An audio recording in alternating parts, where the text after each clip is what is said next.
یا آپ سیر اعلام النبلاء کے اندر دیکھ سکتے ہیں۔ امام نسائی کو کیوں شہید کیا گیا؟ کیا امام نسائی کو شیعوں کے امام تھے، حجت اللہ تھے؟ اہل سنت کے بڑے امام ہیں۔ ذہبی نے ان کے بارے میں لکھا ہے کہ امام نسائی، مسلم، ترمذی، ابو داؤد، ان ائمہ سے علل کے اندر بڑھ کر تھے۔ حدیث کی معرفت کو جاننے والے امام نسائی سب سے بڑھ کر ہیں۔ امام نسائی جب شام جاتے ہیں تو امام نسائی نے جب وہاں پہ دیکھا کہ لوگوں میں علی سے بغض دیکھا، علی سے دوری دیکھی، تو انہوں نے خصائص امیر المؤمنین علیہ السلام لکھ دی، مولا علی کے فضائل کے اندر کتاب لکھی۔ امام علی کے فضائل میں کتاب لکھنے کے بعد لوگوں نے ان سے کہا کہ آپ نے معاویہ کے بارے میں کیوں نہیں لکھا؟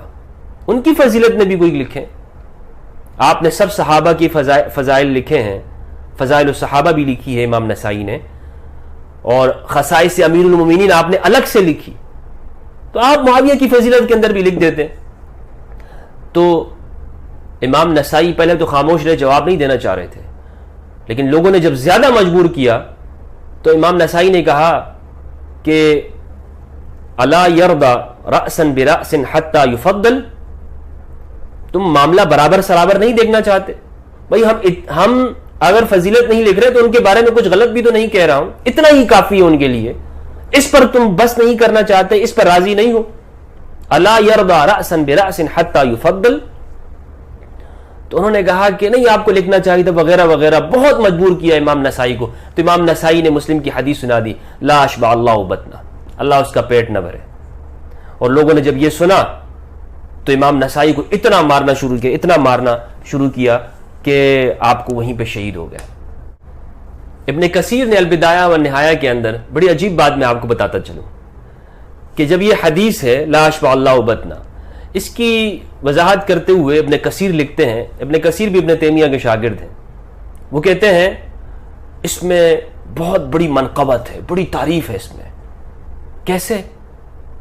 یہ جو لا اشبع اللہ بطنہ حضور نے بددعا دی ہے، یہ بددعا نہیں ہے، یہ اصل میں اس کی تعریف ہے۔ اچھا کیسے تعریف ہے؟ ابن کثیر کہتے ہیں تعریف اس طرح سے ہے کہ دنیا کے جو بڑے بڑے بادشاہ ہوتے ہیں ان کو کھانا پینا ان کو مرغوب ہوتا ہے، وہ بہت کھانا چاہتے ہیں، تو رسول اللہ نے ایسی دعا دی، یہ بددعا نہیں، یہ دعا ہے کہ وہ ہمیشہ کھاتے رہیں۔ ذہبی نے لکھا ہے کانا معدودا فی الاکلہ، ان کا شمار ان لوگوں میں ہوتا تھا جو بہت زیادہ کھانا کھایا کرتے تھے۔ کتنا کھاتے تھے؟ ابن کثیر کہتے ہیں کہ دن میں 7 مرتبہ کھانا کھایا کرتے تھے، 7 مرتبہ ان کے سامنے گوشت، پیاز، حلوہ اور دیگر چیزیں وہ ساری لا کے رکھی جاتی تھیں اور وہ کھاتے تھے 7 مرتبہ دن میں۔ اور جب وہ کھانا کھا چکے ہوتے تو کھانے سے فراغت کے بعد وہ تھک جایا کرتے تھے اور پھر بھی وہ کہتے تھے میں پیٹ نہیں بھرا میرا۔ یہ تو درمیان میں بات چل پڑی امام نسائی کی وجہ سے۔ عرض یہ کر رہا تھا کہ آج ہمارے اس زمانے کے اندر یہ ساری چیزیں ہماری کتابوں میں موجود ہیں، کچھ میں اپنی طرف سے کچھ نہیں کہہ رہا کہ لوگ کہیں کہ جی مجھے آج بھی فون آتے ہیں کہ آپ یہ دھمکیاں ملتی ہیں، لیکن وہ بات ہم نے اپنی قوم کو بتانا ہے، ہم آپ کی دھمکیوں سے ڈرنے والے نہیں ہیں۔ وہ شخص ہی کیا کہ جو علی کا نام لیتا اور وہ آپ کی دھمکیوں سے ڈر جائے۔ آپ صرف یہی کر سکتے ہیں نا کہ کسی کو راستے سے ہٹا دیں، تو یہ تو آپ پہلے بھی کرتے رہے، یہ تو خوف کی فضا وہی زمانے سے ہی ان کا طریقہ کار ہے، آج اگر کر دیا تو کیا ہو جاتا ہے۔ تو میں عرض یہ کر رہا تھا کہ مولانا طارق جمیل صاحب، جیسے میں مثال کے طور پر آپ کو کہوں، میں ان کی بڑی قدر کرتا ہوں، اور دیوبندی علماء کے اندر حسینی عالم دین ہے۔ آج کل مختلف مذاہب کے ٹیمپلز کا دورہ کر رہے ہیں، حال ہی میں انہوں نے کرتارپور کا دورہ کیا ہے، شیعہ کے علماء سے ملے، وحدت المسلمین کے اوپر بڑا اچھا کام کر رہے ہیں، اور یہ اس وقت کی ضرورت ہے۔ انہوں نے جو امام علی کے حوالے سے گفتگو کی ہے بڑی قیمتی بات ہے، اور اس کے لیے بڑا حوصلہ چاہیے، یعنی اپنے مقام اور مرتبے کے اوپر انسان رہو، اور پھر وہ ان ساری چیزوں کو ایک سائڈ پہ رکھتے ہوئے حق کی بات کر دے، علی سے محبت کی بات کر لے، تو بڑی قربانی کی بات ہے، اس لیے ان کی قدر کرنی چاہیے۔ آج یہ آپ کو جتنے بھی تیر مولانا طارق جمیل صاحب کی طرف دکھائی دے رہے ہیں، تو اس کی صرف ایک وجہ میں آپ کو بتاتا چلوں، اور کوئی وجہ نہیں ہے، یعنی مندر جانا، ٹیمپل جانا، یہ کوئی ایسی کوئی چیز نہیں ہے کہ جس پر لوگ اتنا آپ یہ کہیں کہ کوئی آپ کو کوئی مطلب ان کے خلاف کوئی بات مل گئی یا انہوں نے کسی کے ساتھ ہاتھ نہیں ملایا۔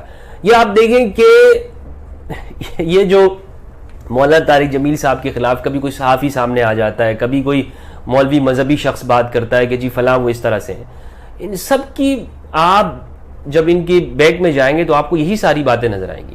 ناصبیت، کہ ناصبیت کو ان سے عداوت و دشمنی ہے. اور وہ کس لیے کہ مولانا طارق جمیل نے امام علی کو امام کہہ دیا، مولا مان لیا، آقا اور سردار کہہ دیا، جی اہل سنت سے نکال دیا، تبلیغی جماعت سے باہر کر دیا، آؤٹ کر دیا، مشہور کر دیا کہ جی طارق آپ گمراہ ہیں تو کیا بات ہے، طارق جمیل تو بڑا گمراہ ہے، طارق جمیل تو بڑا بت ہے. لیکن حق حق ہوتا ہے. حق کو پہچان کر کوئی شخص، اور جس کے دل کے اندر، میں آپ سے حقیقت کے ساتھ یہ بات کروں، اگر آپ ایک طرف انسانیت کی ساری اچھائیاں پڑھ لیں، آپ کا ضمیر اگر زندہ، اور آپ جانتے ہوں کہ انسانیت کے اندر یہ شخص کمال کے نام ہے، یعنی ایک انسان تب کامل ہوتا ہے جب اس میں یہ اچھائی ہو، سخاوت ہو، شجاعت ہو، حلم ہو، بردباری ہو، سچائی ہو، دیانت ہو. یہ ساری چیزیں آپ کو ایک طرف پڑھیں، اس کا مطالعہ کریں، جان لیں، پھر امام علی کی سیرت کا مطالعہ کریں. خدا کی قسم جب آپ امام علی کی سیرت پڑھیں گے، آپ عاشق بنے بغیر نہیں نکل سکتے. شرط یہ ہے کہ آپ امام علی کو پڑھیں، شرط یہ ہے امام علی کی سیرت کو پڑھ لیں. آپ نہیں کہہ سکتے کہ جی فلاں ان کے برابر ہے، فلاں ان سے آگے ہے، نہیں کہہ سکتے. پھر آپ امام علی کی سیرت پڑھ کر جیسے ہی نکلیں گے آپ ان کے عاشق ہوں گے. آپ کہیں گے کہ مولایا علی، مولایا علی، کیونکہ وہ انسانیت کے تمام اوصاف اور کمالات وہ آپ کو یہیں پہ نظر آئیں گے. صفین کے اندر جب مولا علی کے لشکر کے اوپر پانی بند کر دیا، جب شامیوں نے، امام علی تک یہ بات پہنچی، امام علی نے صبر کیا.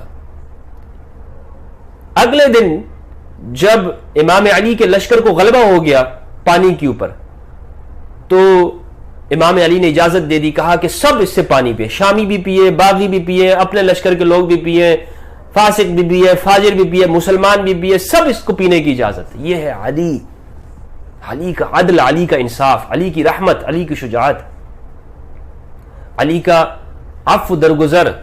اسی لیے غیر مسلمین، مسلمان، تمام فرقے وہ علی سے عشق اور محبت کرتے ہیں، کیونکہ انہوں نے علی کو پڑھ لیا، علی کو سمجھ لیا. تو یہ مولانا طارق جمیل سے جو آپ کو نظر آ رہا ہے، یا مولانا سلمان صاحب الحسینی صاحب کے ساتھ جو آپ دیکھ رہے ہیں، یا مولانا اسحاق کے ساتھ جو ہوا، یہ تسلسل ہے انہی باتوں کا. جو نسائی کے ساتھ، امام نسائی کے ساتھ شہید ہوئے، ان کو امام شافعی پر جو رفض کا حکم لگا، محمد بن ابی بکر کو جس طرح شہید کیا گیا، یا آگے جا کر اشتر النخعی کو جو زہر دیا گیا، امام حسن کو جو شہید کیا گیا، امام حسین کی ایک پوری تاریخ ہے، اس سے چھٹکارا نہیں ہے. اس لیے میں حسینیوں سے یہ کہتا ہوں کہ وہ یہ خوف نہ کریں کہ جی کوئی مار دے گا، کوئی گولی مار دے گا، کوئی. بھائی آپ نے کیا، امام حسین سے بڑی آپ کی جان ہے، مولا علی سے بڑی آپ کی جان ہے، ہماری جان ہے کیا ہم قربان جائیں خانوادہ رسول اہل البیت کے اوپر؟ کیا ان سے معاذ اللہ ہم بڑھ کر، ہم تو ان کے ذرے، ان کے خاک کے برابر بھی نہیں ہے جو ان کے قدموں کے ساتھ لگی ہو، ہم تو ان کے برابر بھی نہیں ہیں. تو ہم کیوں یہ کہیں کہ جی حق بات نہیں کرنی، اس خوف سے کہ جی سولی چڑھا دیا جائے گا، اس خوف سے کہ جی فتوے لگ جائیں گے، رافضیت کے تانے دیے جائیں گے، مسلک سے نکال دیا جائے گا کہ جی فلاں اہل سنت سے نکل گئے. یہ وہ باتیں ہیں، ابھی تو میں نے کوئی باتیں ہی نہیں کہی ہیں، ابھی تو میں نے وہ باتیں نہیں کہی کہ جو ہماری حدیث کی کتابوں میں لکھی ہیں. اور انشاءاللہ میں اس پہ ایک پورا سلسلہ شروع کروں گا، اور اس پہ میں آپ سے یہ کہوں گا کہ آپ یہ ضرور، استاد عدنان ابراہیم کا ایک سلسلہ ہے 27 گھنٹوں کے اوپر مشتمل ہے، سلسلہ تو معاویہ بن ابی سفیان، اس کا ضرور مطالعہ کیجیے گا، اس کا ضرور مشاہدہ کیجیے گا، یوٹیوب پہ موجود ہے، اس کو آپ مشاہدہ کریں. عربی زبان کے اندر ہے، اگر آپ کو عربی آتی تو بہتر ہے، آپ اس کا مشاہدہ کریں گے تو آپ کو ساری چیزیں ایک بڑی بہترین طور پہ نظر آئیں گی. حسن الثقاف کی کتابوں کا مطالعہ کیجیے، علماء غماریہ کو پڑھیے، یہ عربی زبان کے اندر ہے، عربی لٹریچر آپ پڑھیں. اور سب سے بڑھ کر میں آپ کو بتاؤں، استاد حسن بن فرحان المالکی حفظہ اللہ، جو ابھی قید میں ہیں، سعودی عرب کے ریاض کے ہیں، ان کی کتابوں کا مطالعہ کریں. یہ سب لکھا ہوا ہے، آپ کو معلوم ہوگا کہ ہم سے کن کن حقائق کو چھپایا گیا، اور ہمیں یہ بتایا گیا کہ جی نہیں نہیں نہیں نہیں، سب برابر، خاموش، اپنی زبانیں خاموش. رسول اللہ یہ فرما رہے ہیں، آپ کہو نہیں، اس کا مطلب یہ نہیں ہے. گویا کہ معاذ اللہ ہمیں اب تک یہ پڑھایا جاتا رہا کہ حدیثوں کے اندر تحریف کیسے کرنی، حدیثوں کو اپنی مرضی کے مطابق کس طرح سے پھیرنا ہے، جیسے ابن کثیر نے کیا. لاش با اللہ بتنا واضح طور پہ الفاظ ہیں، لیکن سب نے نیچے لکھا کہ جی فیہ منقبۃ لفلاں، اس میں فلاں کی تعریف ہے، فلاں کی عظمت ہے، یہ سب لکھ رہے ہیں.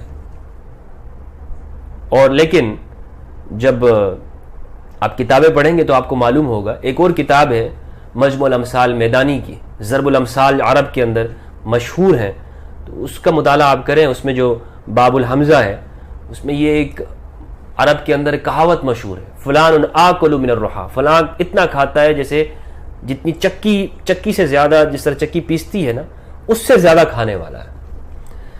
اسی کے اوپر اکتفا کرتے ہیں انشاءاللہ. سلسلہ باقاعدہ جو شروع ہوگا، جو سلسلہ وار، اس میں ان تمام احادیث کی تشریح ہوگی، خاص طور پر ابھی جس کی انشاءاللہ عز و جل جلد آپ کے سامنے پیش ہوں گی، جو مختلف موضوعات ہیں. اتحاد امت کے اوپر انشاءاللہ پوری سیریز آئے گی. اسی طرح سے وہ احادیث جس میں اہل البیت علیہم السلام کے فضائل صحیح روایات سے ثابت ہیں، صحیح سند کے ساتھ، ان کے اوپر گفتگو ہوگی. مولا علی بن ابی طالب علیہ السلام کے بارے میں جو روایات ان کے فضائل کے اندر ہیں اور جو آپ کی سیرت ہے، اس پر انشاءاللہ ایک پورا سلسلہ شروع ہوگا. اللہ سبحانہ و تعالی ہم سب کو اہل البیت کی معرفت عطا فرمائے. والسلام علیکم ورحمۃ اللہ وبرکاتہ. جاتے جاتے یہ دعا بھی میں کرتے ہوئے جاؤں کہ اللہ سبحانہ و تعالی اس امت کو قرآن و اہل البیت کی معرفت کے ساتھ ساتھ حق اور باطل کی پہچان بھی عطا فرمائے. والسلام علیکم ورحمۃ اللہ وبرکاتہ. امید کرتا ہوں کہ آپ کو ہماری یہ ویڈیو انفارمیٹو لگی ہوگی. مزید اچھی اور خوبصورت ریئیکشنز کے لیے ہمارے اس چینل کو سبسکرائب کیجیے اور اس ویڈیو کو زیادہ سے زیادہ شیئر کریں. والسلام علیکم ورحمۃ اللہ.